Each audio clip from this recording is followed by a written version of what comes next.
It is ridiculous and it is against the laws of nature that we can have somebody sitting pretty who takes home more money than the credible entrepreneur who is doing actual production of goods and services. We always say it as it is. It is only in this country that when a thief is arrested, you hear elders from their tribe saying, he is our son and he is our thief. If you are deviant Yes. and I call you leader, probably you are already a leader, but you are leading in the wrong direction. We want to see the role of the youth Yeah. in the security, Yes. governance, Yes. and development. The youth that I meet and work with here, you know, we call them the millennials and X's and Y's, this and that. They don't necessarily want to live like their fathers and grandfathers, Yes. do business like their fathers and grandfathers. They're more independent, they're better educated, and they're the ones that are making everything move in this region. We look at the issues, we talk about issues that impact people's lives in Africa. The African peoples themselves continue to cheer bad leaders, and because they cheer them on, they continue to be misled. Let me ask you, doctor, would you rather be somebody who does not enjoy so much freedom but you are rich? Yes. Or you'd rather be poor who you are actually imprisoned by the poverty itself? My goal is not to come here and say, I want the majority ownership, I want to own this, I want to own that, I want to do this. My goal is we all make money and we're all happy, and I help build a big business here. Punchline is for Africa, with Africa, from Africa.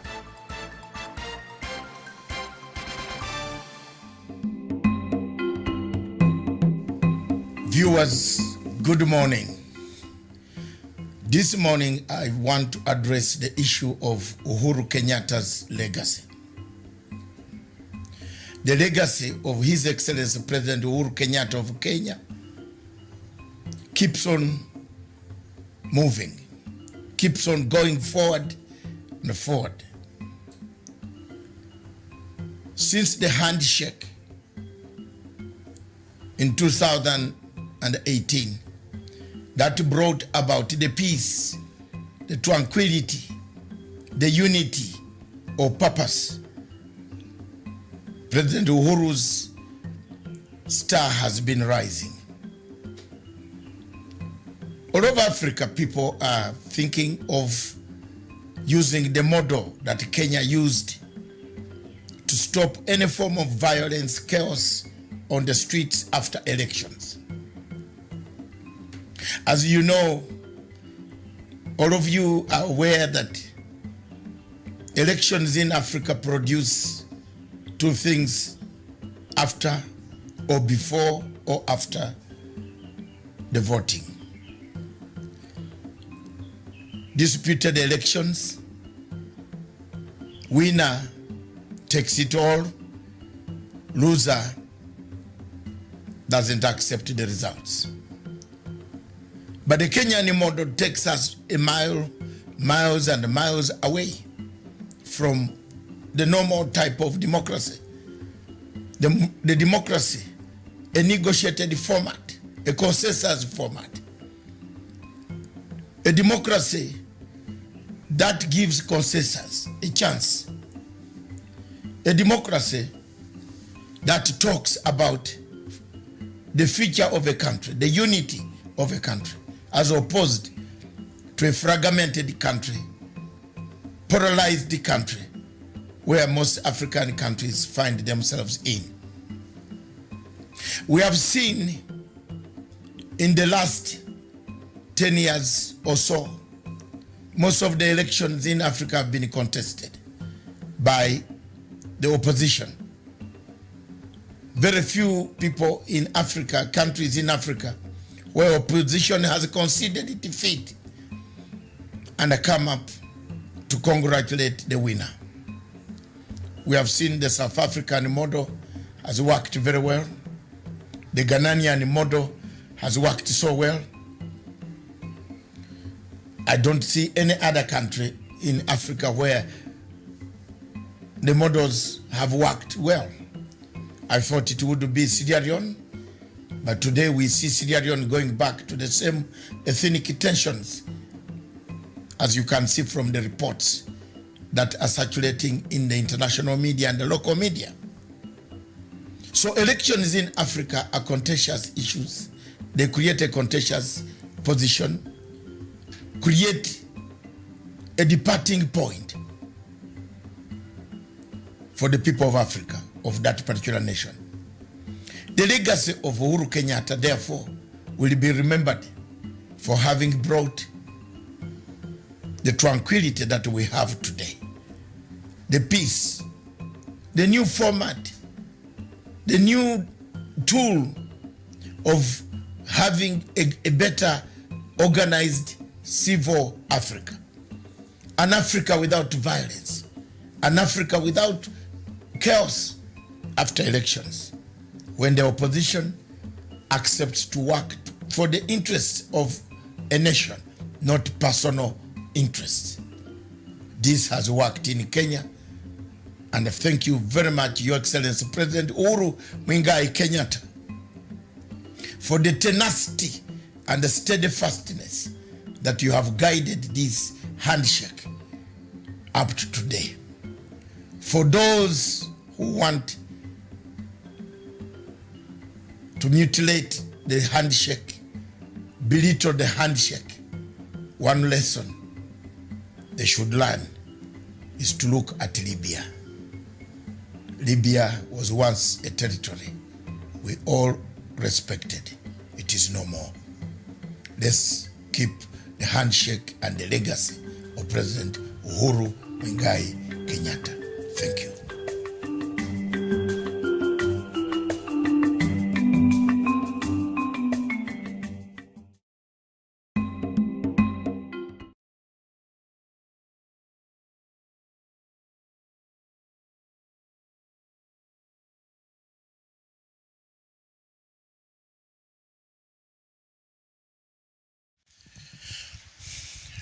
Good evening, viewers. Good evening, wherever you are speaking from Africa, in the Republic of Kenya in Mombasa.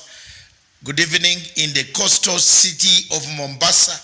Viewers, this is Punchline Africa TV, a television for the people of Africa, a Pan-African station, a station that looks around Africa to see what it can do for Africa. A station that works for Africa, a station that looks at the views of Africa, a station that talks all the way from Africa, with Africa, by Africa. Thank you very much, viewers. Thank you very much. This is part of our exercise to find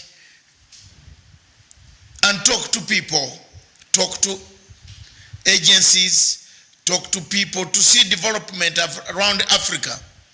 One of the developments that we want to keep up with the spirit of this television station is the Pan-African view of how things are moving in Africa. I will later on bring about a few African news headlines that have made news that have made headlines, right from the coastal city, and those my correspondents who are scattered in the coastal parts of Mombasa. All of you from wherever you are, get ready on standby. We want to see the assessment.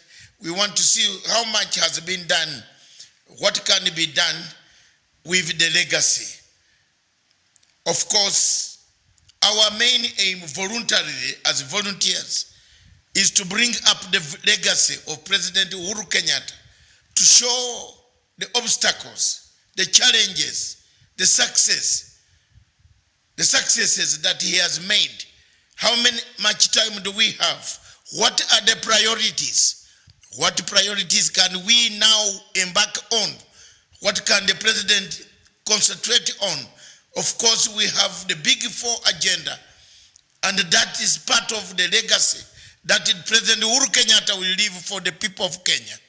And therefore, in this 1 hour, we shall be discussing, looking at Mombasa and how Mombasa has moved on in terms of devolution, terms of banking, terms of the port, the terms of the rail, in terms of what infrastructure is there, garbage collection, lots of things, hospitals, cleanliness, the youth, the employment. These are the things that we want to discuss. These are the things from now onwards. We shall engage each and every county. We shall try to reach where we can possibly to make sure that our digital platforms, the trending of the legacy trend stays put, that one time we must leave a mark that Africa did what it could do. President Uhuru Kenyatta did what he could do, and he has left a legacy. The achievements of President Uhuru Kenyatta's legacy in the coast are very many. One of them is the big industry created around the port and around the maritime situation in Mombasa. The maritime situation, we have now the Maritime Coast Guard, which was launched by His Excellency President Uhuru Kenyatta, which is working so well, providing employment for the people of Kenya. Everywhere in Africa, people want to be near the water. Most of the countries that are landlocked wish that they were near the waters or the shores of their lakes or the shores of their oceans.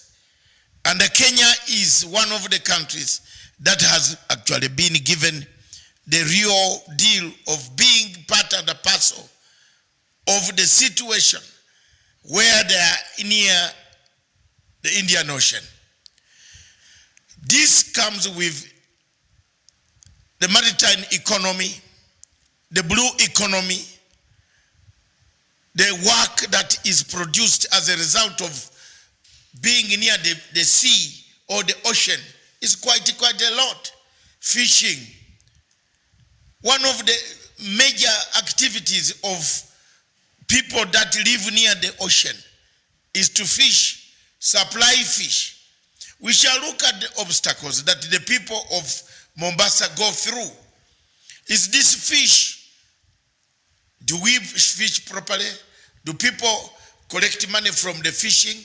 Are there trawlers that are coming into the waters of Kenya and are taking away the fish with bigger nets, killing all the fish and destroying the environment?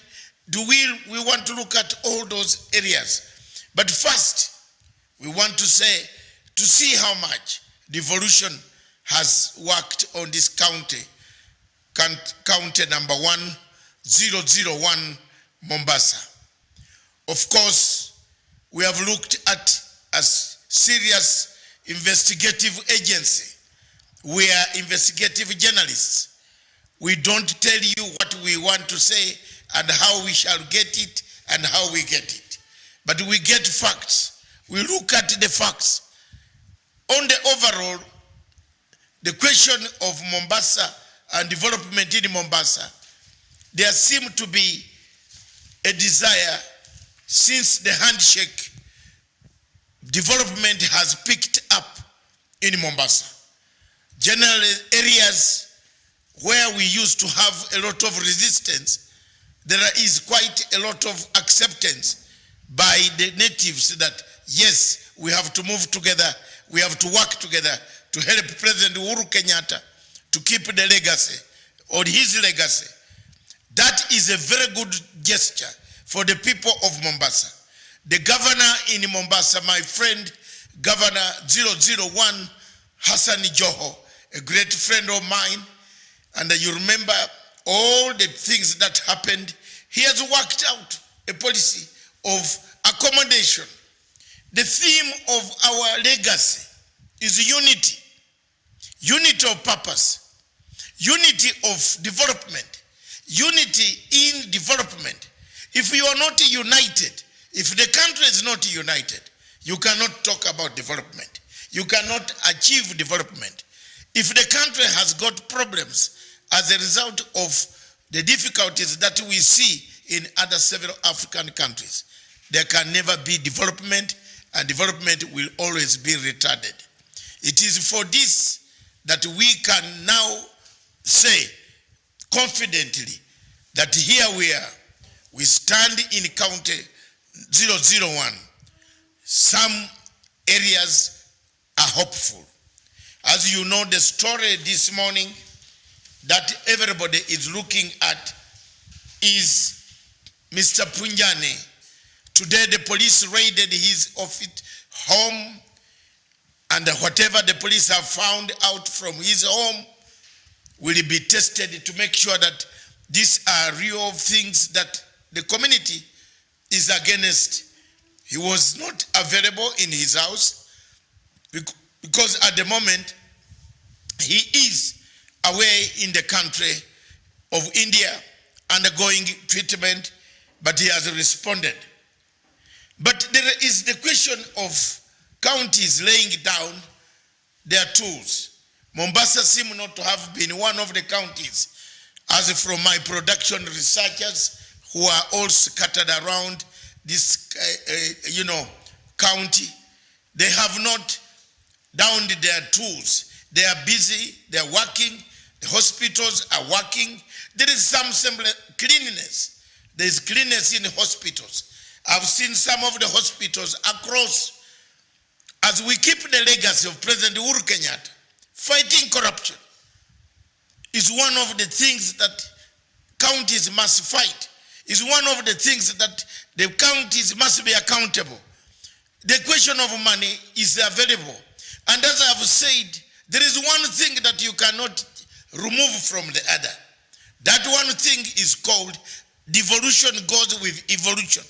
Most of the problems why devolution today is having these problems, why we have a quarrel, why governors are quarreling, why everybody is quarreling, is it because you have not moved. You have not evolved. You have tried to devolve, but not to evolve. Devolution is a brother to evolution. And evolution is a sister to devolution. You cannot move any of them one at a go without the other. Most of the problems that we see today is because there is no evolution. We did not evolve. We devolved, but we did not evolve. That is where the problem is. Anybody who has done structural readjustments and adjustments of situations of governance, we did not evolve. We devolved, but we did not evolve. That's why the devolution in Kenya is finding difficulties. And I speak it as it is, because with the knowledge that I have, I will not tell a lie. You cannot talk about, look at the strikes of the doctors. The doctors in hospitals. Look at what happened in the doctors. There was no evolution of even payments. How do you pay them? There was no books for payment, no structures for payment, no structures for pay slips. That is evolution. And if we want to harness devolution, we must start evolving. Agriculture, for example, is part of a developed industry. How many of these counties are looking at planting acres and hectares of maize? How many of these counties are planting avocados? How many of these counties are only governors are telling people to plant palm trees in order to produce palm oil? How many of these are some of the devolved activities that devolution brings. But you must evolve. You must bring the services slowly. Devolution is like a democracy. Democracy in Africa has not evolved to a degree that the winner will say, I have gone home, I will work with you. It hasn't. It must evolve. So you can't compare that type of democracy together with the democracy of Britain, where Britain is 1,600 years, where democracy has evolved, governments, prime ministers. If they tell you to count how many prime ministers in Britain that we have had before we get Mr. Boris, if you can't, some people will fail. This started a long time ago because of evolution. Democracy evolves. Devolution must evolve. You must pattern it with evolution. I am giving this advice in order to strengthen the Uhuru Kenyatta legacy. The legacy of President Uhuru Kenyatta. When he goes, what is he going to leave? When he goes, what is going to be left behind? When he goes, what happens to his legacy, to his name? There are people who tell me, what about Uganda? Uganda is already in its own apparatus. Uganda has food. Uganda has rainfall. Uganda has no shortage of foodstuff. We don't buy maize. We don't import foodstuffs every time. We don't quarrel. The Ministry of Agriculture does not quarrel with the government over which maize was imported from where. So when you told me about Uganda, you must be one of the most derailed elements when you are watching a program where we are giving ideas. I am doing this voluntarily so that people can pick from here to help President Uhuru Kenyatta to see a legacy, to make a legacy, to make something, a foundation, so that whoever takes over power from 2022, whoever will come, it is up to Kenyans. There must be something that is evolving, that is developed. That is what we need here in the coast. I want to thank Dr. Honorable Jeff Kalui, watching all the way from the West alone. The West alone can fund youth development counties. Then they want, without accounting of efficiency, the current county functions. It is like adding money in a town's pocket, and I wonder where it goes. Dr. Jeff Kalui was one of the candidates for the presidential elections. He's watching right from New York, and he says we must change the behavior of how to handle the money. We must evolve. We must take the services closer to the people. We must tell people to start working hand in hand. How many governors have started doing that? In Mombasa, I want to tell you that Governor Joho, to some extent, he has worked so hard since last year when acrimony between the state, the national government, and his government ended. There is some semblance. There are buildings painted. We have worked clandestinely. We have our investigative agencies, don't tell you where they are, but we are investigative journalists. And we find out, we've gone to hospitals at night, and we've seen the treatment, how people treat people, patients in hospitals. We have seen the cleanliness, even 3 a.m. Mombasa hospitals clean. You can see that there is something moving in a direction that can help our people. Viewers, that is so far what it is. Let's come back to our topic of today. President Uhuru Kenyatta has 2.5 years to go. His Excellency the President has put out a program which encompasses the Big Four agenda. Perhaps some of the obstacles that come in the way of the Big Four agenda are purely obstacles manufactured by structural challenges.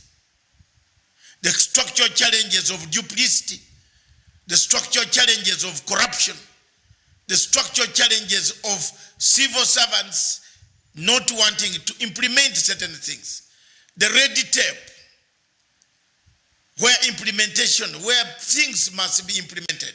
Look at the health sector, for example.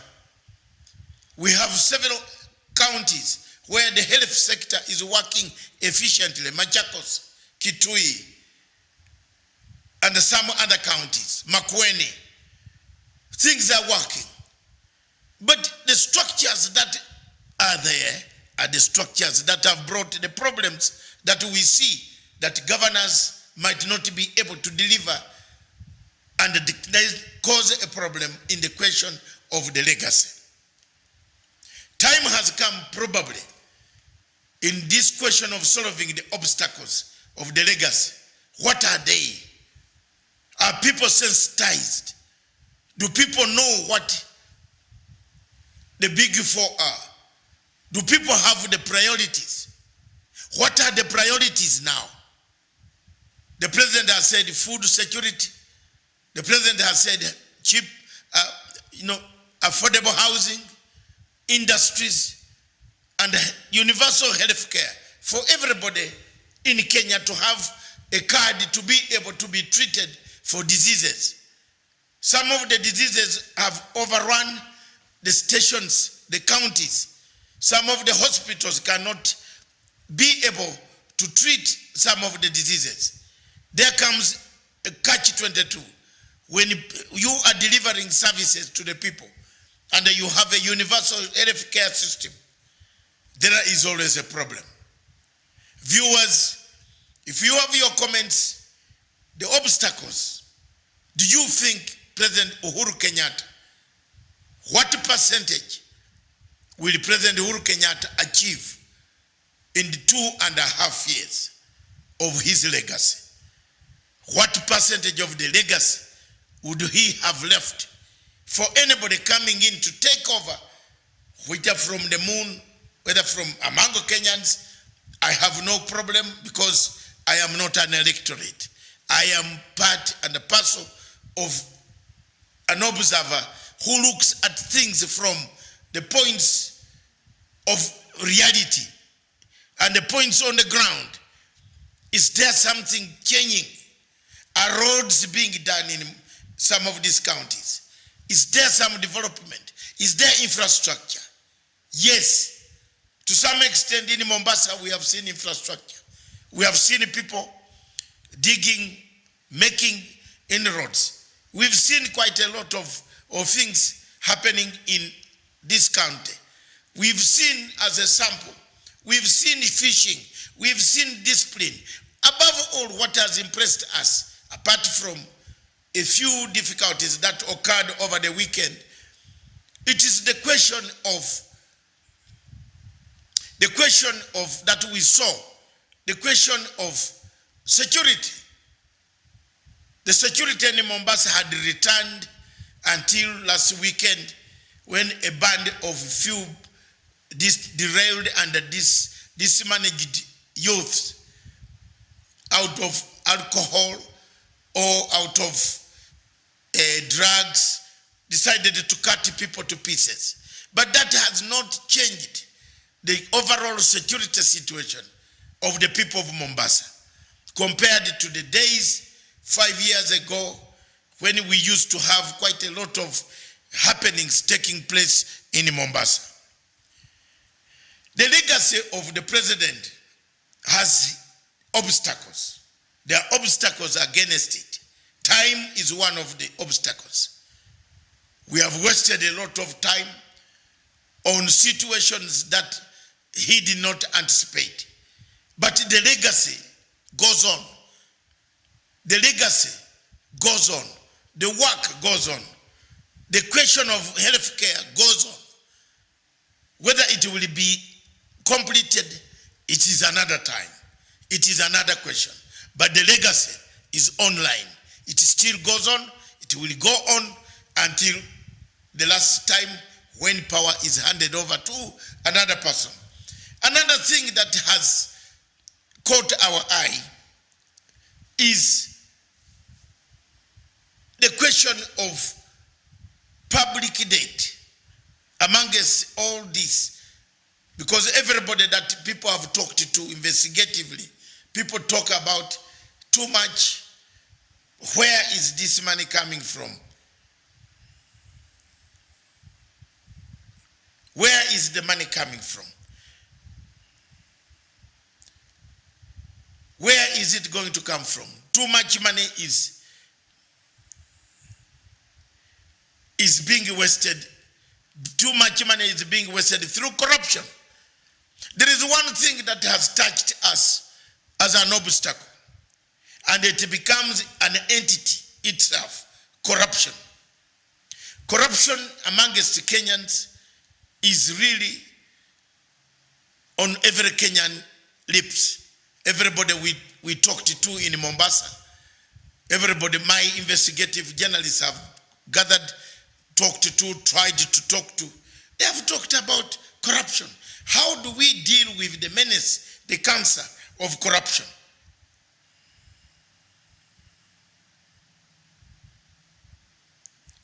The civil servants were also mentioned, and Dennis Okero has just said in his tweet, which is live, is that the bull trying to distort the president's legacy are corrupt, selfish civil servants, governance, and a few elements.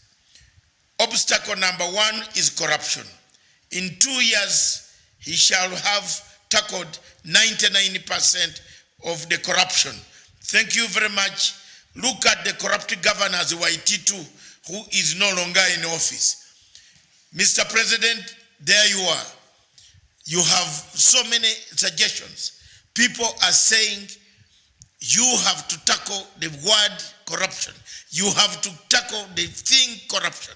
You have to fight it. You have to make sure that there is no corruption. Even if you leave people without the roads, but if you leave a corrupt-free country, you know whoever takes over will make an advance towards the fulfillment of your legacy.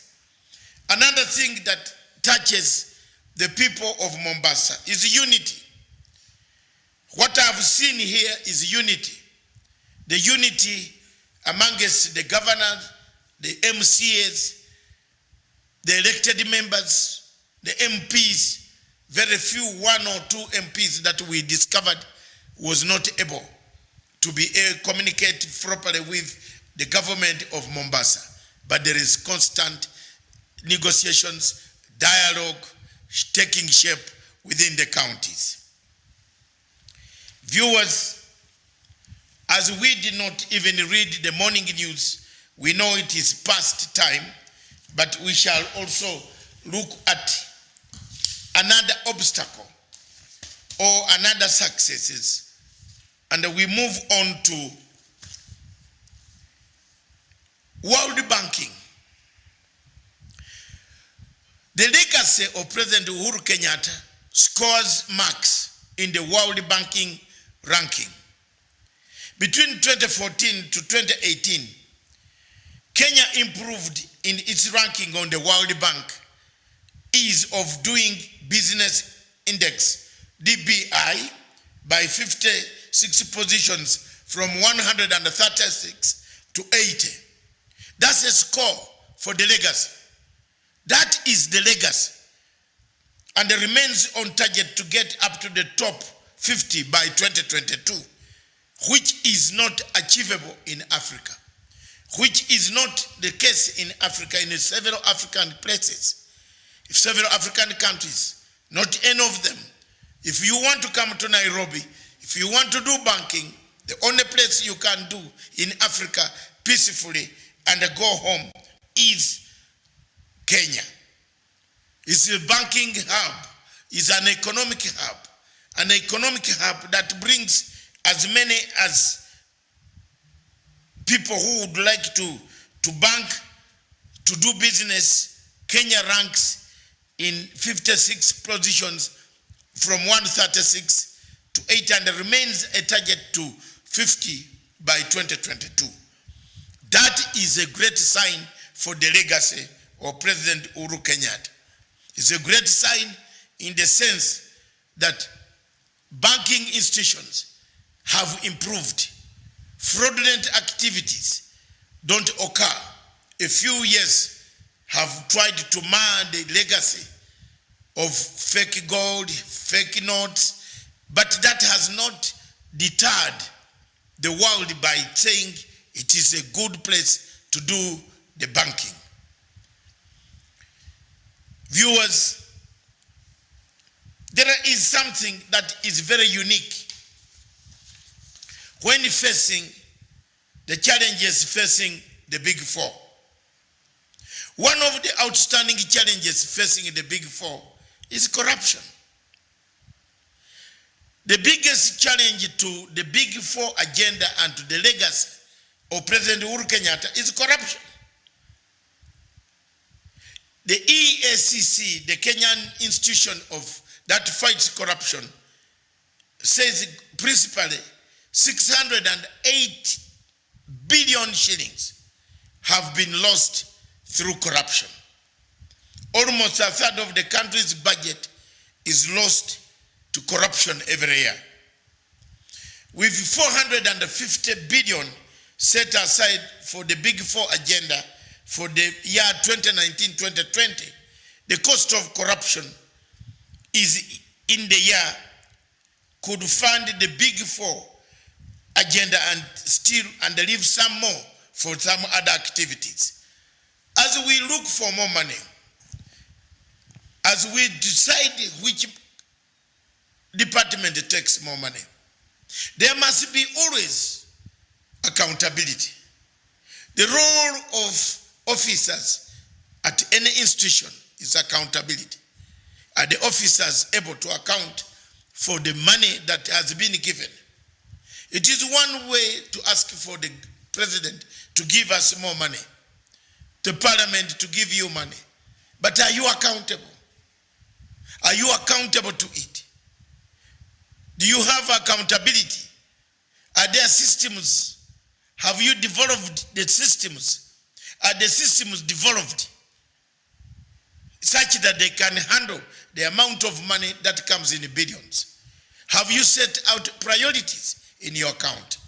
Have you set out priorities in your institutions so that you can help the president in his legacy? Collaboration between national government and the county government is very paramount. Some governors fail to realign their budgets with the national government Big Four agenda. Frustration.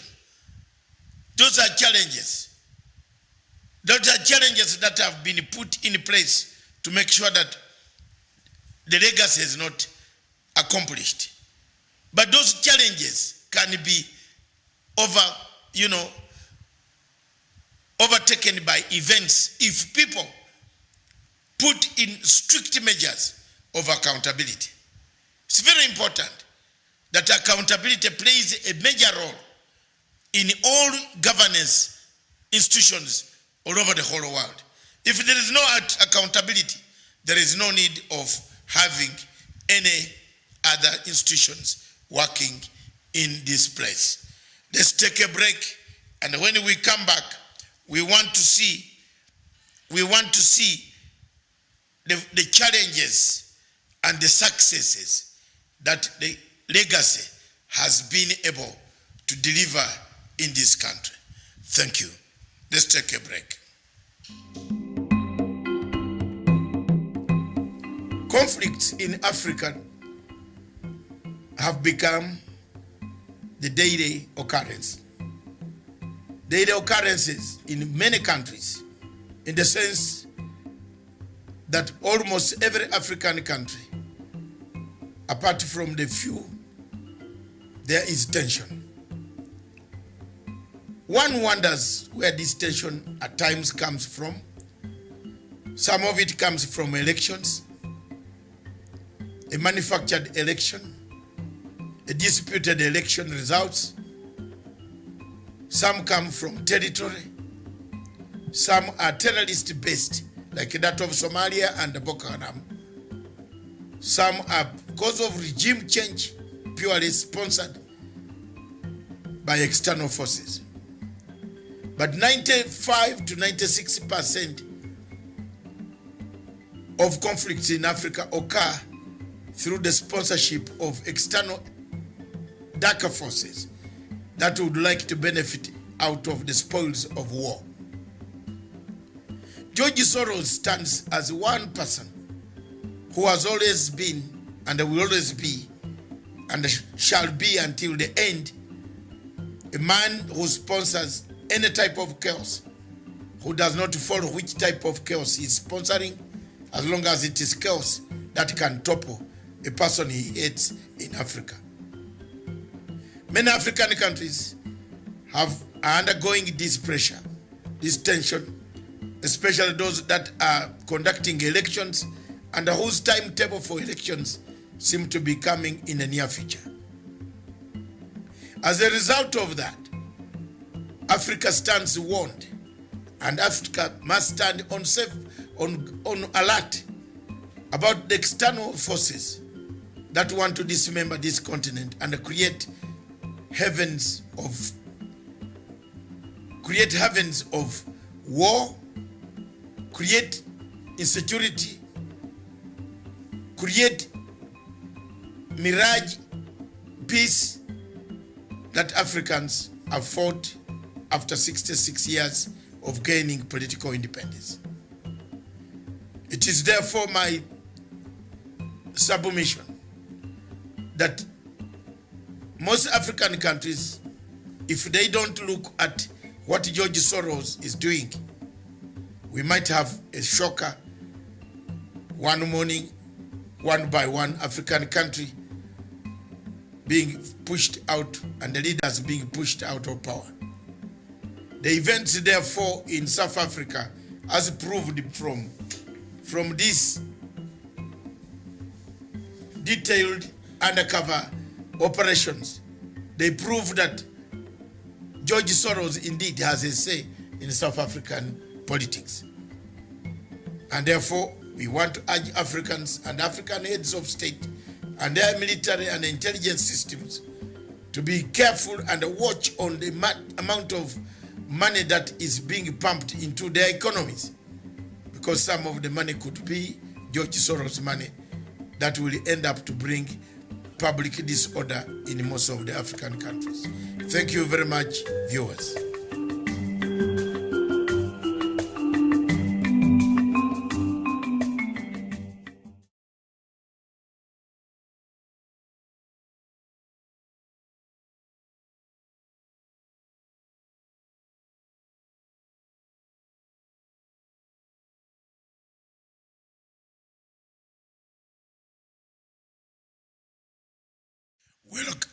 Welcome back to our second part of the show, of where we are looking at the legacy. This is the People's Court, and you are able to write your comments. We want to thank all of those who have written from far, from Lagos, from Abuja, from London, from New York, from Washington, from Mombasa itself, and from Nairobi, Dennis Okello. Thank you very much. Daktari, the president's scorecard, I'm thrilled, but it was accepted.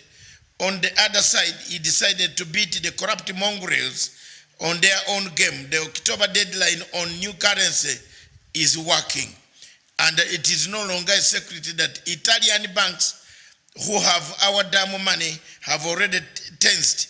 At this rate, we may play the Putin game and make Uhuru hang around for some time. Thank you very much, viewers. Those keep your views coming in. My role is to correct as many views as possible and to allow Kenyans to speak freely and individually. I don't need to take sides, but I want to tell you, my role here as a volunteer is to make sure that the president's legacy works. We have 2.5 years. We have to deliver something. We have to do something to make sure that there is something we leave a mark, that the president, my Pan-African friend, leaves a mark. That's why I've gone out voluntarily to do what I can. I do it voluntarily. I will use all the efforts to make sure that I stand by a legacy. The legacy trend shows the corrupt people. The viewers, we were told, and when you look at corruption, corruption comes in so many ways. One of the ways that corruption comes in is the question of people telling lies. There is one cardinal thing that I want to touch. A redemption strategy for this country, Kenya, is the best medicine that President Uhuru Kenyatta will leave for this country. It is the best medicine that you Kenyans must embrace. It is the best medicine that most of us here, some of us cannot be in our countries because there is conflict. There was conflict that took almost 20 to 40 years. It is the medicine that you need to have unity of purpose. President Uhuru Kenyatta is saying unity of purpose. You must have unity of purpose. The unity to do things. The moment you have unity of purpose, you have everything that you are looking for. Many countries in the world have separated. Some have gone to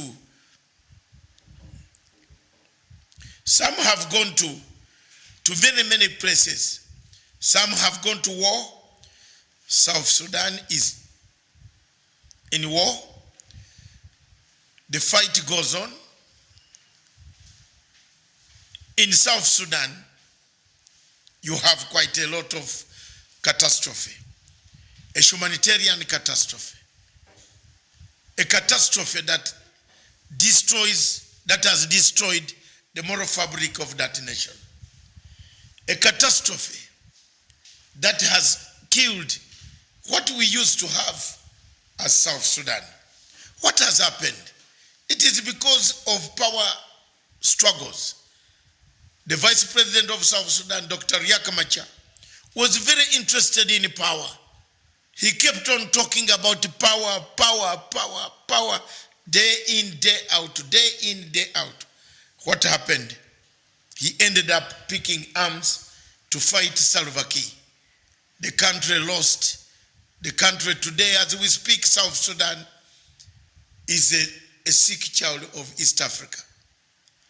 In Kenya, President Uhuru Kenyatta has emphasized the question of unity, a redemption strategy, the healing of all the things that have been there.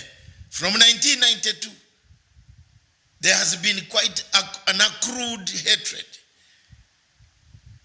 You can't even measure it to what volumes, but it has been there. People have accrued hatred to each other. You go to a nightclub, you go to a restaurant, you go to a bus, you go to a train station. The type of people that you see are not happy people. People have not come to terms. They don't forgive. They have not reconciled. There is no restitution. There is no reparations. There is no truth telling. That is what it is contained. And I thank President Uhuru Kenyatta for making one contribution, which is a success in his legacy, for making sure that he shook hands with the former Prime Minister Raila Amolo Odinga, and they have made Kenya workable. Kenya is a good place today. Look at what is happening in Abazonia. Look at what is happening in Biafra, where Gaddafi, in Libya, Gaddafi was killed. He left the country to the lions and the lioness, hyenas, drilling oil, taking oil on a daily basis while destroying the country. Libya was an example of a developed Africa, an example of a country that you would be proud of. Today, when you look at Libya, the tears keep on flowing.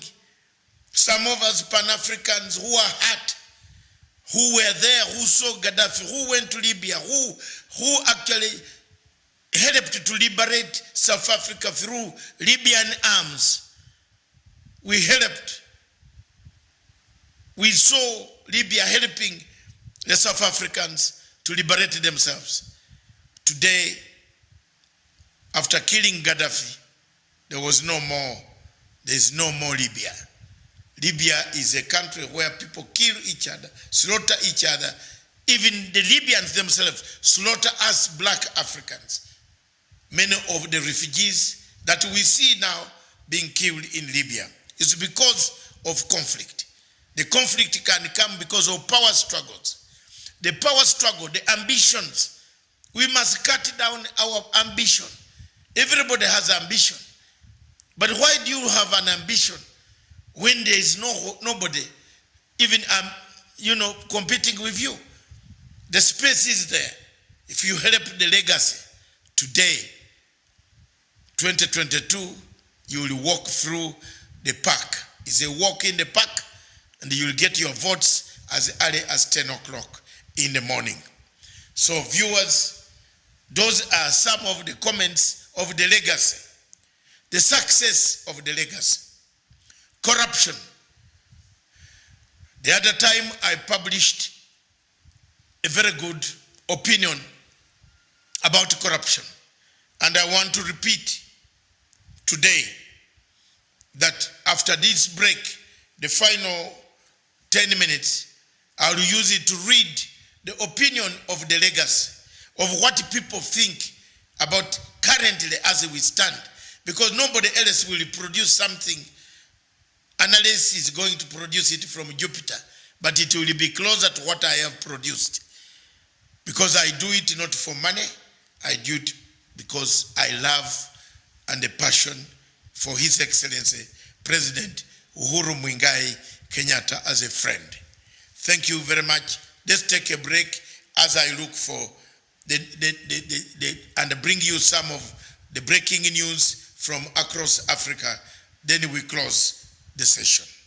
Live from the capital city of Mombasa. And thank you very much. God bless you. Don't go away. Keep on watching. Keep on watching. Thank you very much. Welcome back to Punchline Africa TV, broadcasting all the way from Nairobi, the Republic of Kenya. Viewers, wherever you are in Africa, this is our Plan African station, a station that looks at African issues, what ails Africa, what kills Africa. How can we resolve our own problems without inviting any other person to come to this continent to bring us more headache? Do we have a lot of headache? Do we have progress? This time is Kenya. In Kenya, President Uhuru Kenyatta has brought what we call a transformational agenda, an agenda that is going to take shape, that can bring Kenya by 2022 to world-class economy, to world-class health people, a universal health care, to world-class food security, to world-class affordable housing, and to increasing jobs through manufacturing and construction of houses. President Uhuru Kenyatta has stated that this is the most important aspect of his legacy, that he would like to leave a legacy in Kenya by having these items tackled.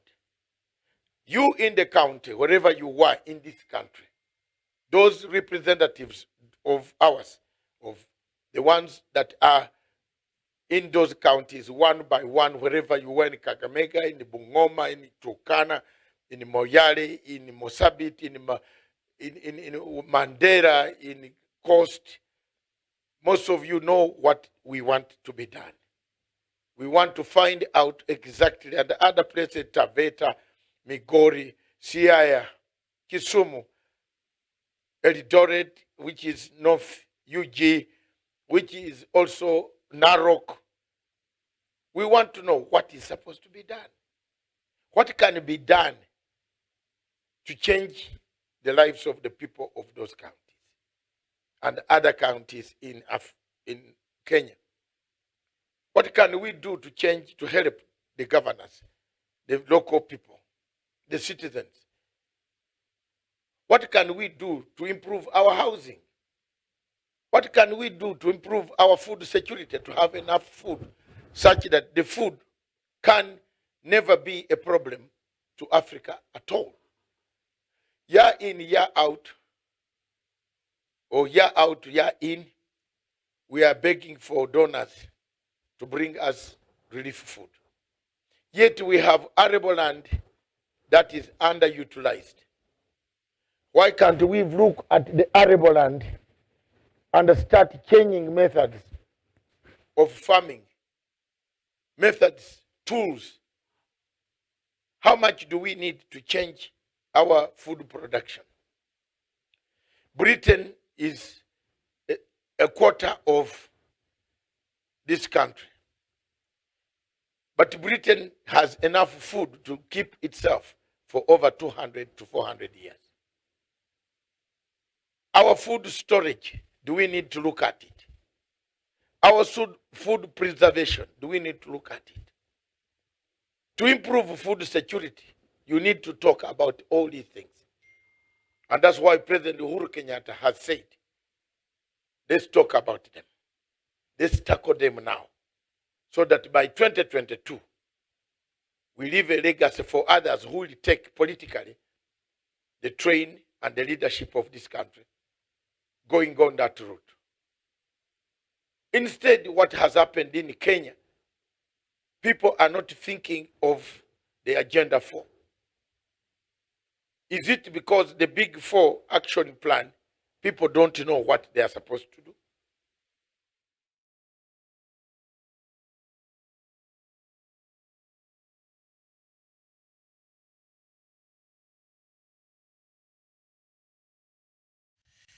Thank you very much, viewers. This is our last item on agenda tonight, live from Mombasa, the capital city of the coast, as we embark on our journey back to another county, or our journey to another county. We want to look at the basis of our opinion polls. In the People's Court, the state of President Uhuru Kenyatta's legacy, obstacles, challenges, and success. We found that about the economy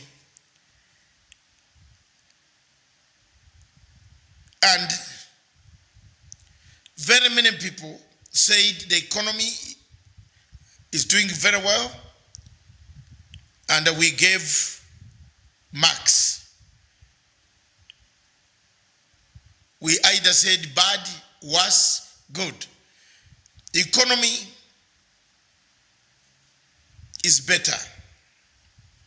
Corruption is worse. Judiciary, most people said they better sweep it, change it, is corrupt. Security, better. In some parts, pockets that are not a danger to the rest of the security. We want to thank the security, the police, the NIS, the army, and all the local cadres, the anti-terror groups, and everybody, administration, police, the commissioners, for having kept the security of Kenya intact. Unity, it is better. Everybody says it's excellent since the handshake. Politics, they said it is too much, it's worse.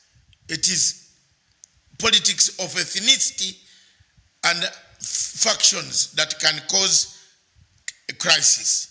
Referendum, everybody said they need a referendum, but when and how, it remains to the government. They said they need it to change some things on the constitution. Everybody was 100% and 99% happy with the handshake. They'd rather have it. There is 1% of those who are not happy with it. May God help them. Reconciliation. People said it is on course. It has not been derailed. And they want to thank President Uhuru Kenyatta to continue with that and harden your position on reconciliation. Live a reconciled country. The Big 4 agenda, people said, choose at least add one, the corruption. Fight amongst them, choose 1 or 2 or 3 that you can leave a legacy. Dialogue with Somalia. Everybody said Somalia should be talked to outside the court of ICJ. People are not very interested in going to courts. People have experience of those type of courts, and most Kenyans are not interested in that. Democracy. They said it is the highest, excellent, very strong, and the people are happy with the way freedom of speech, assembly, association has not been curtailed. Constitutionalism, everybody wants to change. The constitutional appetite is so high that someone wants to talk about what went wrong with the Constitution. What can we do with the Constitution in this legacy? Citizens' preference, the people in Kenya prefer politics. That is true. They said it. Everybody, out of 4,000 people that we interacted with, almost 92% said this politics. Excellent international relations with so many countries looking at Kenya for what can be done. Ministry of Foreign Affairs, good job done, but continue to do it better. Cabinet, people said it is worse. Get it out today. Readjust your cabinet, Your Excellency, that's what people are saying. Then they came to the church. After reading all these questions, please, we gave an overall remark of the legacy standing at 63% of Uhuru Kenyatta so far. Your performance on the question of legacy, given the obstacles, given the challenges, given the successes, you are at 63%, Your Excellency.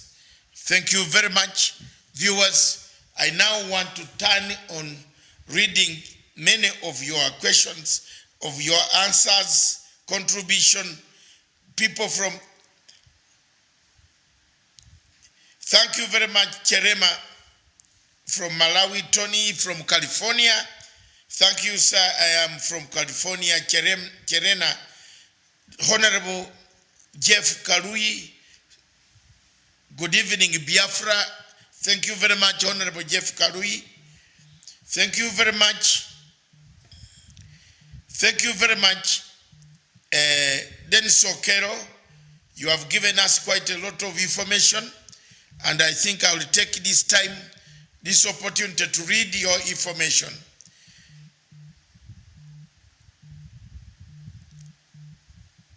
As somebody is saying, look at Liverpool flag in doctors' cabinet. Surely, I have not seen Liverpool flag in my cabinet. I don't know. Maybe, this is not Liverpool. These are flowers. Then Sokero, there's no Liverpool here. And then we have, you have done a very good contribution, Mr. Den Sokero. It is very good that you take Abdusalam Ahmed right from Mogadishu. You are watching us, you are saying the way Kenya respects the World Bank, they should respect ICJ verdict. You are trying to tell Kenyans that they should respect the, of course Kenya accepts, we shall accept whatever it is, but we are not interested. We are all Africans. If we start going to this place for judgment, we shall all redefine Africa. Africa will be redefined. Everybody will redefine Africa, and then there will be no Africa. So, Mr. Abdusalam Ahmed, right from Mogadishu, thank you very much. You have been one of our clients for the last 3 years. Thank you for watching. And another one is Dudu Ume. Thank you very much. I'll take you to Gambia to help our president. Yes, I am the one who helped President Adama Barrow. You remember to come to power.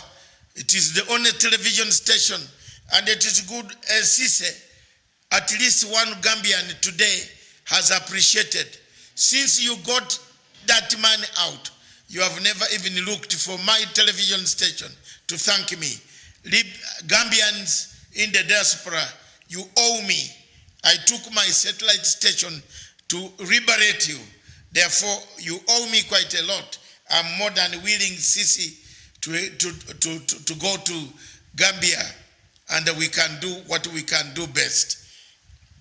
And then, Cherema, I'm a Biafran, but I reside in California. You are the best man. Thank you. Oh, thank you very much.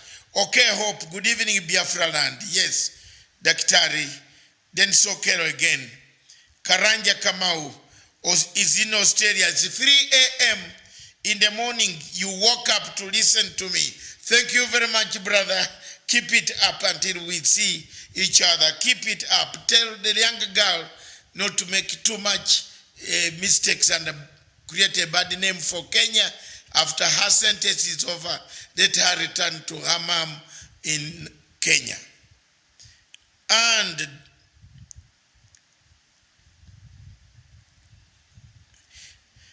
then Sokero, you are with me. I will tag you myself. Oh, my brother.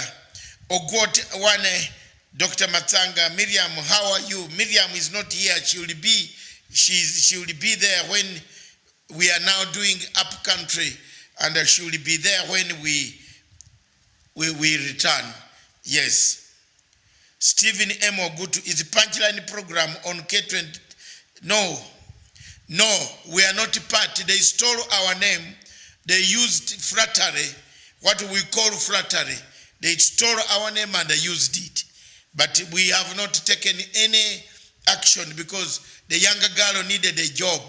Therefore, me as an elder, I looked at it that going to struggle with her to court does not pay. Let her use it. I will continue to do the Pan-African job. We are not part and parcel. It shows to you the bankruptcy of editors that we employ who claim to be editors of television stations. I can't blame Annie Chiguta at all. She can use the name.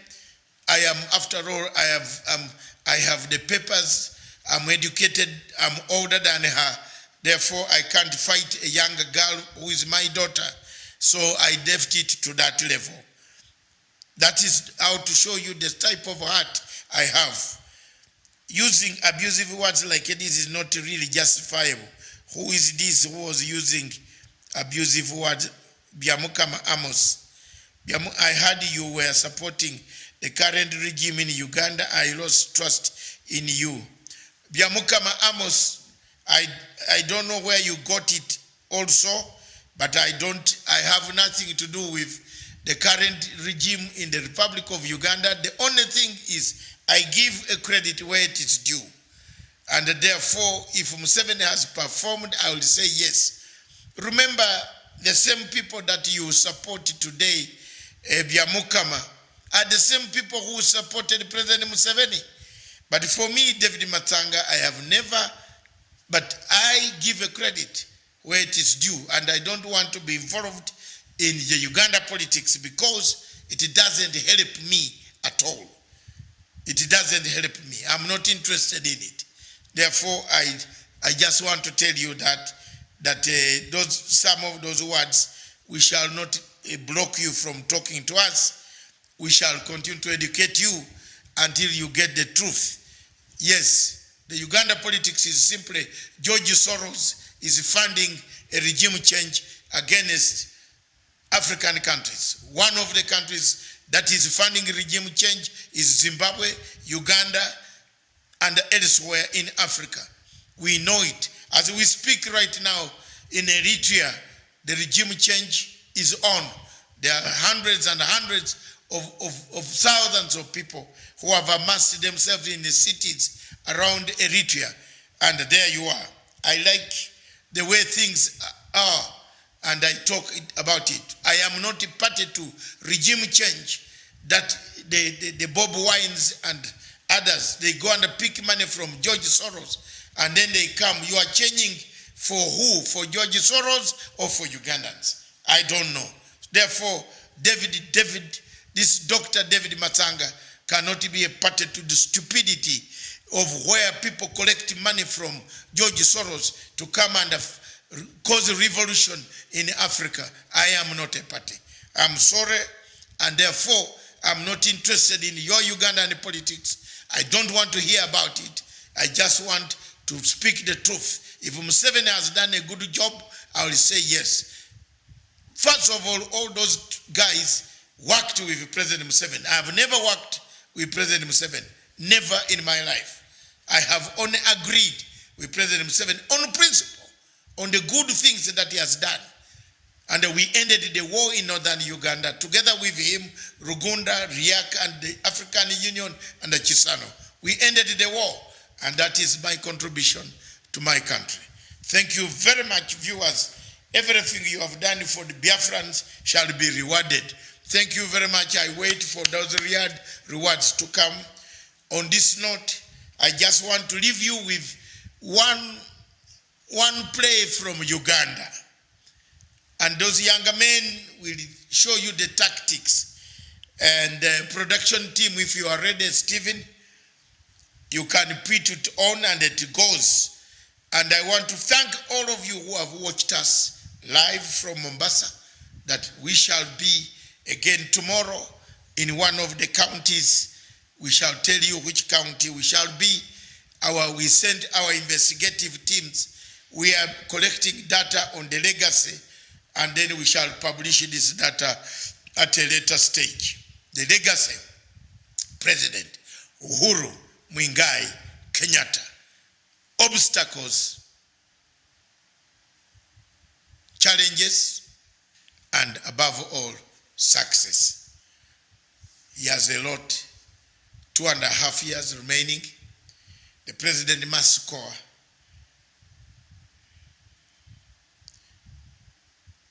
And I will not give up supporting him until we get a basis where a legacy is left. Thank you very much. Let me leave you with, are you ready? Then we can do it.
Peace must be our goal and our guide. And all that we strive for as a human family, dignity and hope, progress and prosperity, depends on peace. But peace depends on us.